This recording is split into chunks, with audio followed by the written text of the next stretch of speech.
Pedangdut Yeni Rahmawati atau yang lebih dikenal dengan nama Boyen mengungkapkan keinginannya untuk menikah dalam waktu dekat. Hal itu menjadi keinginan ke depan bagi wanita yang juga sebagai pelawak ini.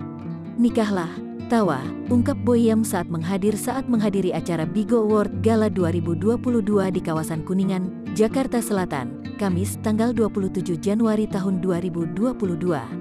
Kendati demikian, saat ini Boyen menyeleksi beberapa pria yang diklaimnya tengah mendekati dirinya. Boyen berseloroh saat ini dirinya banyak didekati pria, yang menurutnya masih dalam proses penyelesaian untuk ke jenjang yang lebih serius. Ya lagi seleksilah bang, ucap Boyen. Adalah yang nyangkut-nyangkut dikit, banyaklah yang deketin, tambah Boyen. Saat ditegaskan soal keinginan menikah pada tahun ini, Boyen menegaskan jika dirinya mau untuk menikah pada 2022.